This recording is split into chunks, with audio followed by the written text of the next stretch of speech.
പറഞ്ഞതാ, പുലിവാലുള്ള കേസാണെങ്കിൽ എന്നെ കച്ചവടത്തിൽ നിന്ന് വിട്ടേക്കെന്ന്.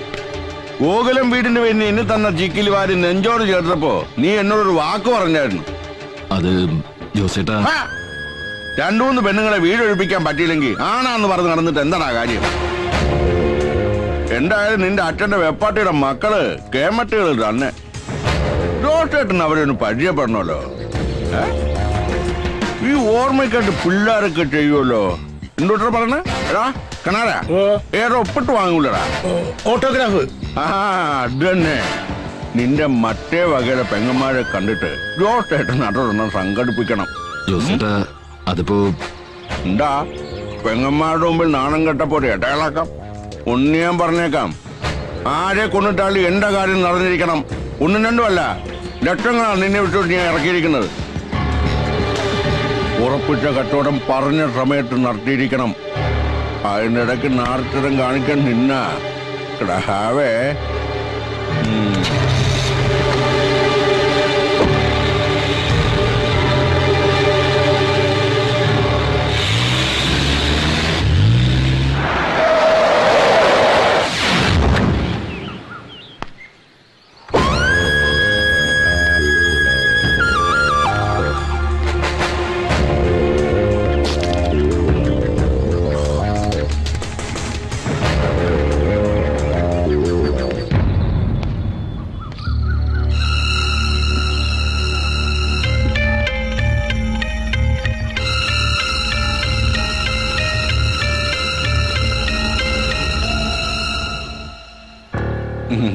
ഞാൻ ജോസേട്ടൻ എല്ലാരും വിളിക്കുക.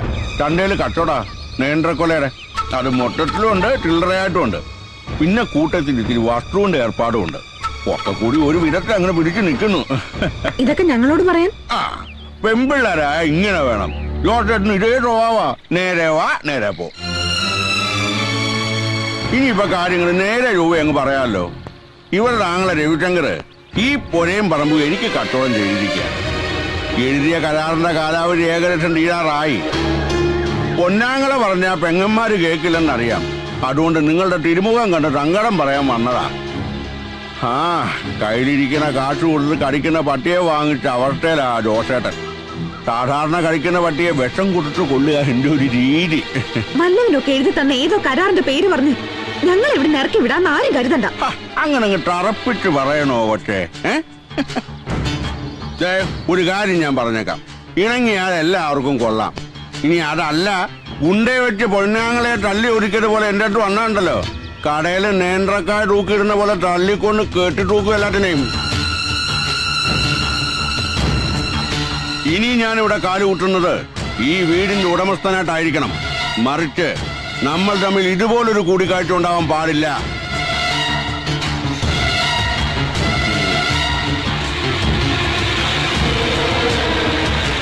ജോസേട്ടാ,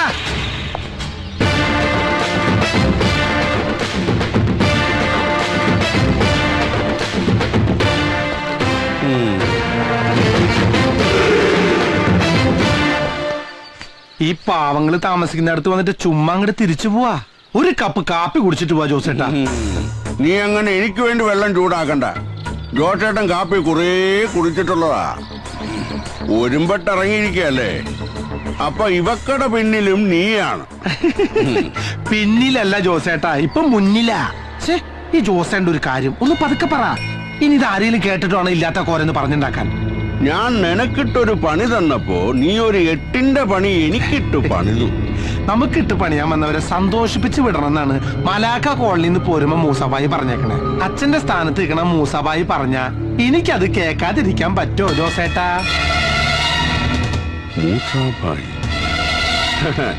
നിന്റെ ചോരത്തിളപ്പ് എനിക്ക് മനസ്സിലാവും. പക്ഷേ കട്ടിക്കും ടോക്കിനും അത് അറിയണമെന്നില്ല. ഈ ഇളം പ്രായത്തിൽ തന്നെ അങ്ങ് പോണോ? ഇത് കണ്ടോ, ആയുർരേഖ 80-ന് മുകളിലാ. തന്റെയും പുക കണ്ടേ ഞാൻ പോവൂ. ഈ പ്രായത്തില് തനിക്കങ്ങോട്ട് പോകണമെന്നുണ്ടോ? തൽക്കാലം പോവാൻ നോക്ക്.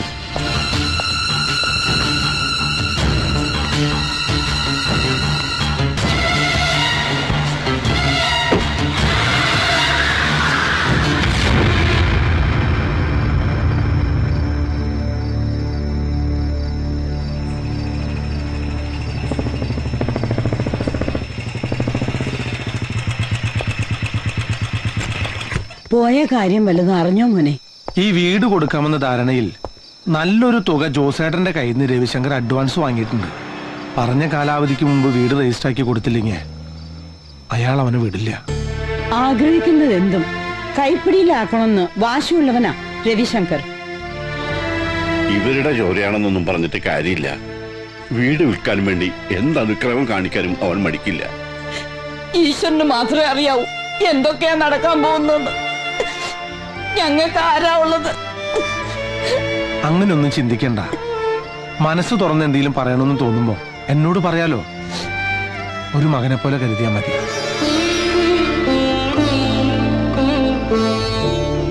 ഇവിടത്തെ ഒരു കാര്യത്തിൽ ഇനി രവിശങ്കർ തലയിടില്ല. തല്ലും കുത്തും ഒന്നും വേണ്ട. എതിർക്കാൻ ആളുണ്ടെന്നറിഞ്ഞ രവിക്ക് ദേഷ്യവും വാശിയും കൂടുകയുള്ളൂ. സ്വന്തം അമ്മ പോലും പറഞ്ഞാൽ അനുസരിക്കാത്തവനാ രവിശങ്കർ. ഇവിടെ കോടതി നിയമൊക്കെ ഉണ്ടല്ലോ മുത്തശ്ശി. നമുക്ക് ആ വഴിക്കൊന്നും ആലോചിക്കാം. എന്താ? അല്ല, ഞാൻ പറഞ്ഞെന്നുള്ളൂ. എല്ലാവരും കൂടി ആലോചിച്ചൊരു തീരുമാനം എടുത്താൽ മതി. എന്നെ കൊണ്ട് കഴിയാവുന്ന എന്ത് സഹായം ഞാൻ ചെയ്യാം.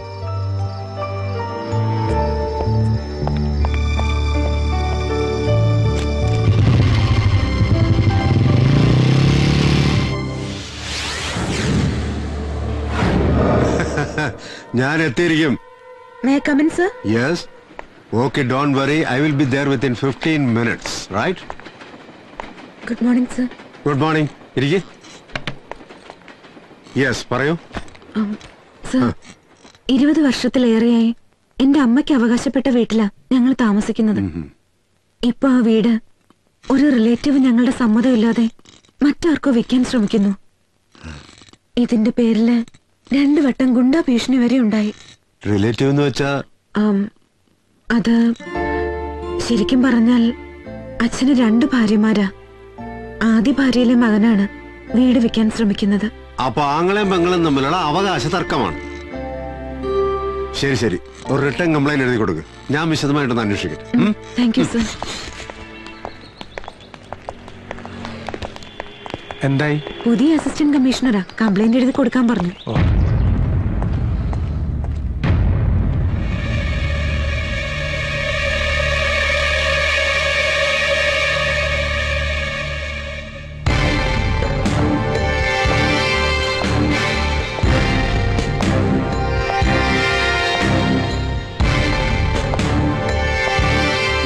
നിനക്കിവിടെ എന്താ കാര്യം? സർ, എന്റെ കൂടെ വന്നതാണ്. ഇവന്റെ ഒക്കെ പ്രൊട്ടക്ഷൻ പോരാഞ്ഞിട്ടാണോ മാഡം ഇങ്ങോട്ട് എഴുന്നള്ളിയത്? സർ, ഇയാളുടെ ബാക്ക്ഗ്രൗണ്ട് അറിയോ? എന്റെ ബാക്ക്ഗ്രൗണ്ട് പഠിക്കാനല്ല, ഇവരുടെ ബാക്ക്ഗ്രൗണ്ട് പറയാനാ വന്നത്. നിയമത്തിന്റെ വഴിക്ക് സാറ് പോവാൻ തയ്യാറല്ലെങ്കിൽ ഇവരുടെ കുടുംബത്തിനുള്ള പ്രൊട്ടക്ഷൻ ഞാൻ കൊടുക്കും. വേണ്ട, ഇത് സ്ഥലം വേറെയാ. നീ മലാക്ക കോളനിയുടെ ബലത്തിൽ കളിച്ച കളി ഇവിടെ എടുത്താ നിന്നെ ഞാൻ കളി പഠിപ്പിക്കും. ആദ്യം നല്ലൊരു പച്ചിരുമ്പ് കൊണ്ട് നട്ടല് പണിതിട്ട് വാ. അപ്പ കളിക്കാൻ നമുക്കൊരു പുലിക്കളി.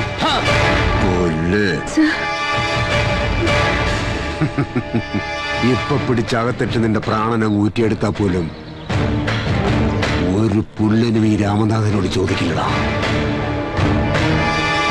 അടങ്ങി ഒതുങ്ങി ജീവിച്ച നിനക്ക് കൊള്ളാം. മലാക്ക കോളനി വന്ന് ആ പഴയ CI രാമനാഥനല്ല, ഈ സിറ്റി ഭരിക്കുന്ന അസിസ്റ്റന്റ് കമ്മീഷണർ രാമനാഥനാ പറയുന്നത്. കരുതിയിരുന്നു നീ.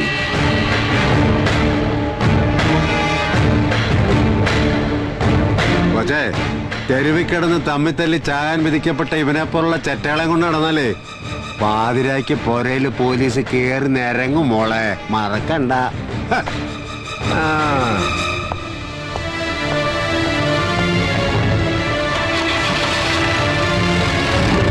രവിശങ്കറിനെതിരെ അവള് പരാതി കൊടുക്കാൻ ഇറങ്ങിയതിന്റെ പിന്നിലെ അവനാ ആ കള്ളറാസ്കല് ശരവണൻ. പഠിച്ചു കിടക്കേണ്ട പ്രായത്തില് വിശന്ന് പൊരിഞ്ഞ വയറിൽ മുണ്ട് മുറുക്കി കെട്ടി കൊച്ചിയിലേക്ക് നാട് വിട്ടു വരുമ്പോ മനസ്സിൽ അന്നേ തീരുമാനിച്ചു വിശപ്പിന് മുന്നിലെന്നല്ല എവിടെയും തല ഒഴിക്കില്ലെന്ന്. അന്ന് മുതൽ സ്വന്തം അപ്പന്റെ മുന്നിൽ പോലും നെഞ്ചു വിരിച്ചു നിന്നിട്ടുള്ളൂ ജോസേട്ടൻ. ആ എനിക്കിട്ടാ അവൻ പണിയുന്നത്. ജോസേട്ടാ, ആവേശം കൊണ്ടുള്ള എടുത്തുചാട്ടം ബുദ്ധിയല്ല. മല്ലിക പരാതി തരാൻ വന്നപ്പോ നമ്മുടെ സ്വാധീനം വെച്ച് കേസ് രജിസ്റ്റർ ചെയ്യാതെ വിട്ടത് അത്ര നിസ്സാരമായി കാണണ്ട. അവരെങ്ങാനും വല്ല പീഡനെന്നും പറഞ്ഞ് വനിതാ സെല്ലി പോയാ സംഗതി ആകെ കുളമാകും. മാർഗമല്ല, ലക്ഷ്യമാണ് പ്രധാനം. ശത്രുവിനെ മിത്രമാക്കിയില്ലെങ്കിൽ കാര്യങ്ങൾ നമ്മുടെ കൈവിട്ടു പോകും. എന്നുവെച്ചാ എങ്ങനെയെങ്കിലും ശരവണനെ നമ്മുടെ കൂടെ നിർത്തണം. വക്കീൽ പറഞ്ഞാ ശരി, പക്ഷെ അവനെ കൂടെ കൂട്ടുക എന്നുള്ളത് എളുപ്പമല്ല.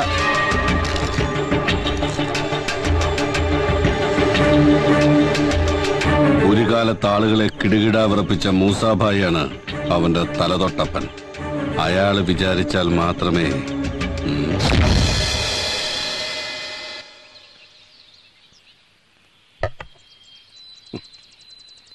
ജോസിന് അറിയാലോ നമ്മുടെ ഒരു അവസ്ഥ. ഏതായാലും ഓൻ വരട്ടെ.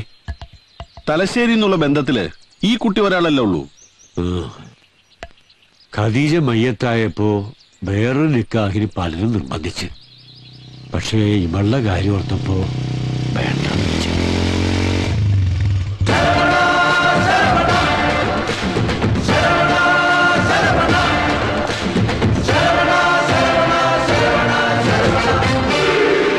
ജോസിനെ നമ്മൾ പരിചയപ്പെടുത്തണ്ടല്ല. നന്നായിട്ട് അറിയാം. ഞങ്ങൾ ഒരേ കളരിയിൽ ഒരുമിച്ച് കളി തുടങ്ങിയവരാ. ഇടയ്ക്ക് വെച്ച് ഞാനൊന്ന് കളം മാറി കച്ചവടത്തിലേക്ക് തിരിഞ്ഞു. മൂസാഭായി പഴയ പണിയിൽ.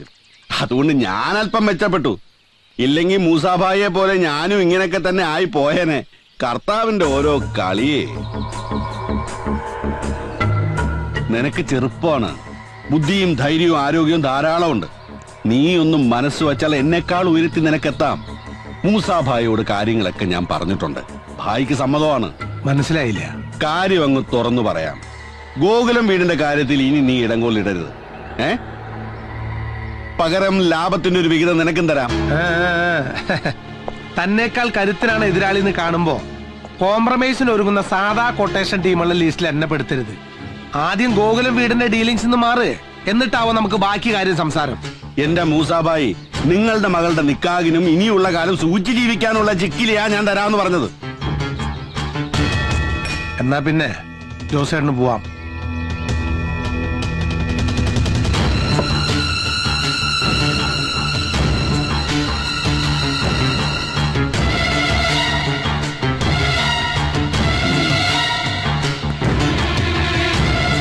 മൂസാഭായി, ഇവൻ നിങ്ങളുടെ കുഴി തോണ്ടാൻ വന്നവനാ. സൂക്ഷിച്ചോ രണ്ടാളും.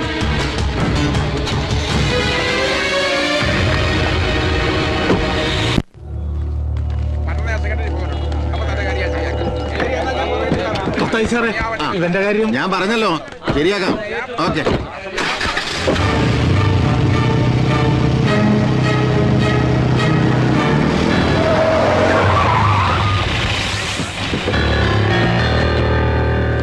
സാറേ, ഞങ്ങള് നയനാൻസ് കമ്പനിന്ന് വരിക ഈ വണ്ടി പിടിച്ചോണ്ട് പോവാൻ. പലതവണ പറഞ്ഞിട്ടും കുടിശ്ശിക അടച്ചു തീർക്കാത്തോണ്ട് വണ്ടി തിരിച്ചു പിടിക്കണമെന്നാ ഞങ്ങൾക്ക് കിട്ടിയ ഓർഡർ. ഈ നിൽക്കുന്ന ആരാന്നറിയോ? ഞങ്ങളുടെ പാർട്ടിയുടെ കേന്ദ്രത്തിലെ ജോയിന്റ് സെക്രട്ടറിയാ. IACC അനിശ്ചയത്തിൽ നേതാവാ. IACC അല്ല, വണ്ടിയുടെ CC അടയ്ക്കേണ്ട കാര്യ. ഒരു വർഷത്തെ കുടിശ്ശിക ബാക്കിണ്ടേ. കുടിശ്ശികയും കുടിപ്പകയും നടുറൂട്ടി ചർച്ച ചെയ്യേണ്ട. അടയ്ക്കാനുള്ളതൊക്കെ കേന്ദ്ര കമ്മിറ്റി കഴിഞ്ഞിട്ട് ഞാനൊന്ന് ആലോചിച്ചിട്ട് അറിയിക്കാം.